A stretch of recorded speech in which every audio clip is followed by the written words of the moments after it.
these patterns, everything in the world comes directly from the One, from the mind of God. And then to be able to actually discern the different qualities and functions of things in the manifest world, including things like the different spiritual beings that everyone is connected to all the time, and to become conscious of those and how they affect us, there would be teachings hidden within geometric glyphs. Because again, the geometric glyph holds pure pattern information. It's a packed thought form from the mind of God of a pure pattern. So the tree of life holds a tremendous amount of embedded information. That there are 22 paths connecting the 10 spheres on the tree of life. A huge amount is embedded in these, and different teachers can focus on completely different things from the same pattern. Because it's holographic, it's like a jewel, and different facets have all these different things. If we take a look at what we're looking at tonight, there's another pattern that's laid within the tree of life, which is that it has 3 different pillars inside of it. Now the 3 pillars have an interesting quality to them. On the left and the right hand pillars, which are sometimes referred to in the West as the pillars of mercy and severity, they don't go all the way up or all the way down. The only one that goes all the way up and all the way down is the central, or the middle pillar. And this is related to a very deep teaching of how to discern 3 different types of spiritual forces, or actually 3 different types of spiritual beings in the classical tradition. Now, unfortunately, this idea of discerning 3 different types of spiritual beings was primarily lost over time, so that in most external Western churches today, it's not taught anymore, unfortunately, because it was in the original tradition. And instead, things are presented only as like, there's the good spiritual beings and the bad spiritual beings. Well, the problem is, as we are created from the Godhead, the first movement from the One is into the 2. It's like the first split of the egg in the mother's womb to be the 2 different parts that will then split to become the full manifest human being. So that split into 2 is actually taking the unified aspect of the Godhead, the One, and moving into 2 opposite polarities. In the Indian tradition, they talk about this being Shiva and Shakti, these archetypal yin and yang, masculine and feminine aspects. Now this is absolutely critical, because you can't say that one is good and one is bad.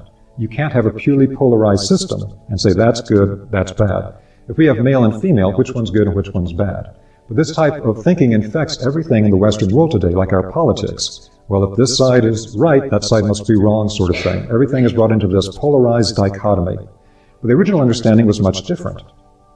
If we study classical teachings like in Tibetan Buddhism, they talk about, the path of development is not to one extreme or another. It's the middle way. It's that central path, holding a balance between 2 different extremes. And so the same thing is true in the tree of life. We have a middle path, just like the Tibetans talk about, and then things can go off balance to one extreme or another. Do you want to be too hot or too cold? You don't want either, you want to be in the middle. But this applies to everything within spiritual development. So one of the things that needs to be discerned with this concept of the Godhead creating the world and the different levels of manifest being that are referred to in the classical text is that there are beings that connect to the middle pillar. They go all the way up and all the way down. That means they connect to the highest levels of the Godhead, and they also connect all the way down to the level of the manifest creation.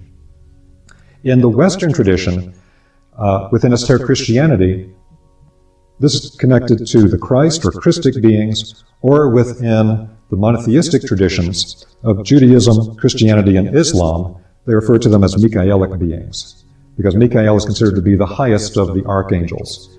And so one of the names that is attributed to the term Michael is that the name Michael means who is as God. And so that idea that Michael holds the quality of the Godhead, but reduced in scale to where it can be interacted with at an archangelic level. The meaning of this is that when we hold to the middle way, perfect balance in all polarities in life, then we're on the path that takes us all the way. But through free will, through the mysteries that are described in the book of Genesis and in the Kabbalah and many other traditions, where through the exercise of free will, we can choose to go off to one direction or the other and get off balance. The same thing is true for certain types of higher spiritual beings, who actually have the spiritual task of being somewhat polarized and pulling us one direction or another. Now, the way that this got confused for the modern Western tradition is that some of the terms used in ancient times got to be confused together so they could no longer differentiate their meaning, which leads to a lot of confusion. So toward one hand, toward the left-hand pillar, you have spiritual beings that don't understand or really care for the physical world. They're not into that. The physical world is something that seems like a place of suffering. And many of the ancient traditions of the world were heavily influenced by these beings, with teachings of the physical world being an illusion, of the physical world being a place of suffering, get off the cycle of karma and reincarnation, etc. In the Western world, it was understood that these spiritual beings are advanced spiritual beings, more advanced than human beings. And they also have tremendous spiritual light. When one encounters them, one does not encounter a being of darkness. One encounters a being of tremendous light. And so the name given to the leader of this particular spiritual group was Lucifer, and these are Luciferic beings. Now, in most traditions today, this is completely confused because the term Lucifer is completely mixed up with the term Ha-Satan, or Satan, which is a dark being. And so all differentiation is lost. But the Luciferic beings were understood as beings of great spiritual light, but who do not completely understand physical reality or the process of human evolution in the physical world. To them, it seems like we're children being tortured in a place we don't need to be, so get off the cycle and go back to spirit. Again, this is a very deep topic, talking about the consciousness and activities of these beings, and it's made doubly difficult because there's so much baggage attached to the names today that are not part of the original tradition. The basic idea here is that to one side, you can go, even with any human being, toward a type of spiritual development where you really focus on spirit, but your physical life goes straight to hell. You know, you're not able to pay the bills, and your relationships with people suffer, and you're not taking care of business, and your life's not going that well, but you're really focused on spirit all the time, but not grounded.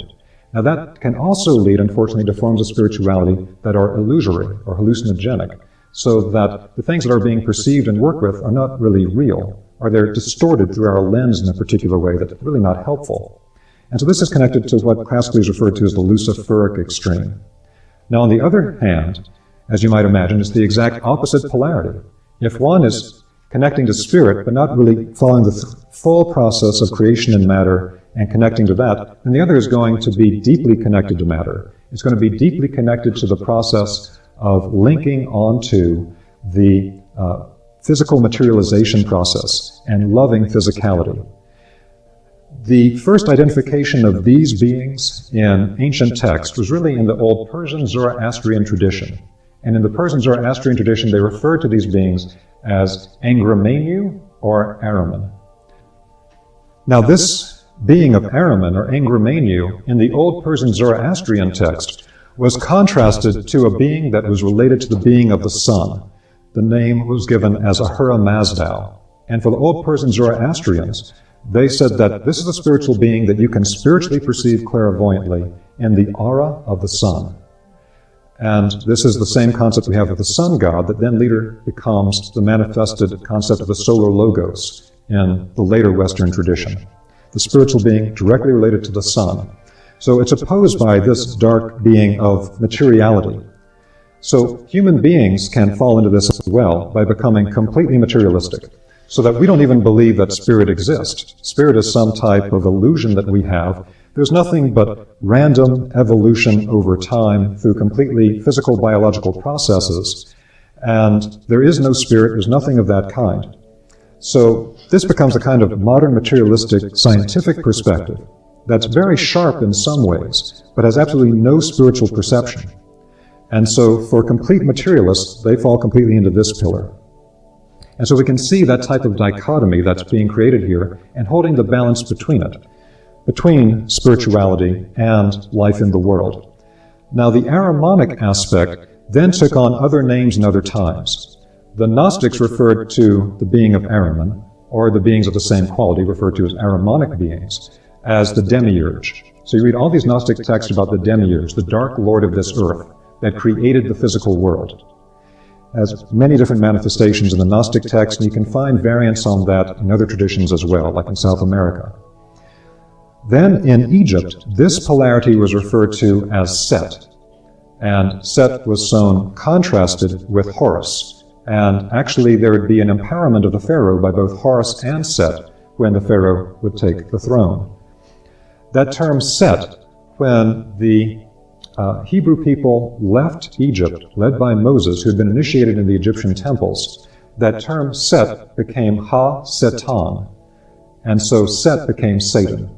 Now Ha-Satan is a Hebrew term meaning the adversary, and so it means that this is a being that has an adversarial relationship to the human being. And so that's where we then got the concept in the West of Satan. Again, this is a dark type of being, very different from the Luciferic beings as beings of light. Now this idea of holding the balance between these two types of beings is something that plays out in everyday life. And it's a constant dynamic process for every human being. If we were to strip away the veil, we would see that these invisible Luciferic and Ahrimanic beings are influencing our consciousness at all times to go to one direction or the other, just as the beneficial beings are also connecting with us. And in the ancient temple science, it was understood that our connection to these beings was purely through resonance. When we think in a particular manner, when we feel in a particular manner, all of our thoughts, all of our feelings, all of our internal states have an energetic quality to them, and they will resonate like an antenna with qualities of the exact same type in the other worlds. So if we have a very negative materialistic thought, that will resonate us with the more Ahrimanic beings. If we get a type of emotional striving to have only ecstatic process in our life and is completely spiritual without ever having to do the dishes or wash the car, then that will connect us more to the Luciferic types of beings. And then, of course, things that are more of a grounded nature to the central pillar. Now, one illustration I'd like to give of this, of how this same teaching appears in multiple places, is that in the teachings of esoteric Christianity, they have a really remarkable depiction of it. And that is, if you look at any pictures of the crucifixion of Christ from medieval times, they show Christ crucified between two thieves. So there's actually three crosses, and Christ is in the center. And the three crosses are actually three pillars. And there's three different beings on three pillars, with the Christ on the center. And that's again a direct depiction of three different types of spiritual beings that one interacts with.